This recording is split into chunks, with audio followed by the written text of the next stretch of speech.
Assalamualaikum warahmatullahi wabarakatuh. Perkenalkan, saya Sinta Bella dengan NIM T2018-7082. Saya dari Matematika 3. Nah, di video kali ini saya akan membahas tentang salah satu dari Wali Songo, yaitu Sunan Bonang. Yuk, disimak. Nama asli Sunan Bonang yaitu Raden Maulana Magdum Ibrahim. Beliau putra dari Sunan Ampel dan Nyai Ageng Manila. Beliau lahir pada tahun 1465 Masehi.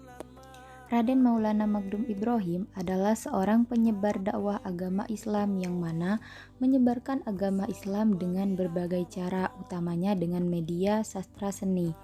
Kepopulerannya memang tidak lagi diragukan di tanah Jawa, utamanya karena ia merupakan anak dari Sunan Ampel atau Raden Rahmat. Raden Maulana Ibrahim dalam bidang pendidikan belajar dari ayahnya sendiri, yakni Raden Rahmat atau Sunan Ampel. Di sana, ia belajar bersama dengan santri ayahnya yang lain seperti Sunan Giri, Raden Kusen, Raden Patah, dan lain-lainnya. Raden Maulana Ibrahim juga belajar bersama Syekh Maulana Ishaq. Salah satu anggota dari Wali Songo yang satu ini terkenal dengan penyebar Islam yang menguasai berbagai ilmu yang antara lain adalah ilmu tasawuf, ilmu fikih, ilmu usuluddin, seni, sastra, arsitektur, ilmu silat, dan lain-lain. Selain itu, Raden Maulana Magdum Ibrahim juga terkenal dengan kepandaiannya untuk menemukan sumber air di tempat yang dianggap sulit untuk menemukan air. Salah satu karya yang menggambarkan bagaimana kehebatan yang dimilikinya adalah Babat Daha Kediri, yang menceritakan bagaimana hebatnya ia dalam mengubah aliran sungai Berantas untuk media dakwah. Sebagai seorang cendekiawan, Sunan Bonang juga menciptakan berbagai karya-karya.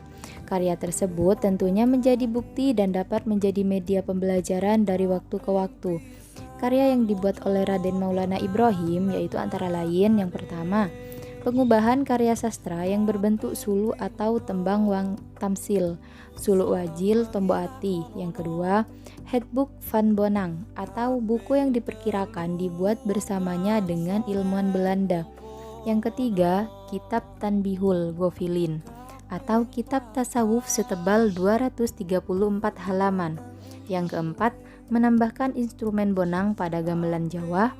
Yang kelima, pembuatan tembang berjudul Tombo Ati, dan masih banyak lagi karya beliau. Karya-karya tersebut tidak lekang oleh waktu, bahkan salah satu lagu buatannya yakni lagu yang berjudul Tombo Ati ini terus-terusan diperdengarkan baik sebagai hiburan maupun sebagai tembang untuk media berdakwah. Setiap wali yang menyebarkan syiar agama tentu memiliki metode tersendiri dalam menyebarkan agama Islam. Sunan yang satu ini pun juga memiliki metodenya sendiri, yakni menggunakan metode akulturasi budaya. Sunan Bonang sendiri menggunakan metode penyiaran agama Islam menggunakan kebudayaan Jawa. Ia menggunakan berbagai kesenian rakyat untuk metode menarik simpati masyarakat Indonesia saat itu. Kesenian rakyat tersebut misalnya adalah wayang dan juga permainan bonangnya atau gamelan. Raden Maulana Magdum Ibrahim memang seorang wali yang memiliki rasa seni yang tinggi.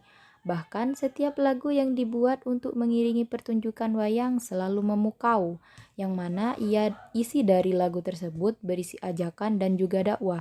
Dengan metodenya yang baik ini, masyarakat Indonesia dengan senang hati menerimanya dan kemudian banyak dari mereka yang mau masuk Islam. Pada usianya yang menginjak 30 tahun, akhirnya beliau mendapatkan pangkat yang terpuji dari guru mursyid. Gelar tersebut ialah Kanjeng Sunan Bonang. Kemudian dikisahkan bahwa beliau memiliki seorang santri yang dapat dilihat oleh masyarakat awam, yakni Kanagur. Hal ini dikarenakan bahwa dikisahkan banyak sekali santrinya yang tidak kasat mata. Selang beberapa lama setelah beliau menerima pangkat wali atau sunan, beliau mendirikan sebuah masjid di desa Bonang. Diceritakan dalam sejarah bahwa pada suatu ketika pernah ada seorang pendeta Hindu yang mengajak berdebat dengan Sunan Bonang. Bahkan kemudian pendeta Hindu itu pun mengakui kekalahannya, akhirnya bertaubat serta menyatakan diri masuk Islam. Pada masa hidupnya, dikatakan bahwa Sunan Bonang itu pernah belajar di Pasai. Sekembalinya dari Pasai, Sunan Bonang memasukkan pengaruh Islam ke dalam kalangan bangsawan dari Keraton Majapahit, serta mempergunakan Demak sebagai tempat berkumpul bagi para wali, serta pusat kerajaan Islam. Raden Ibrahim Sunan Bonang menjadi mubaligh dan imam di wilayah pesisir sebelah utara, mulai dari Lasem sampai Tuban. Di sanalah Sunan Bonang mendirikan pondok-pondok sebagai tempat penggemblengan para santri dan muridnya.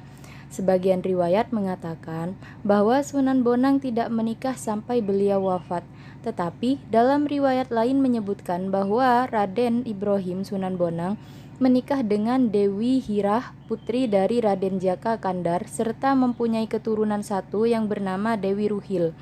Dewi Ruhil menikah dengan Sunan Kudus Ja'far Shodiq. Dari pernikahan Ja'far Shodiq dengan Dewi Ruhil binti Sunan Bonang, lahirlah Raden Amir Hasan yang wafat di Karimunjaya dalam status jejaka. Pada tahun 1525 Masehi, Raden Maulana Magdum Ibrahim Sunan Bonang wafat dalam usia kurang lebih 60 tahun. Dimakamkan di rumah kediaman beliau atau Dalem di desa Bonang Lasem. Setengah riwayat menyebutkan bahwa makam beliau terletak di Tuban. Ada pula yang mengatakan di Madura. Semua itu menunjukkan karomahnya Sunan Bonang yang mungkin terjadi bagi seseorang yang menjadi kekasih Allah atau waliullah. Hal ini mempunyai hikmah bagi para pengikutnya. Cukup sekian video dari saya, semoga bermanfaat. Wassalamualaikum warahmatullahi wabarakatuh.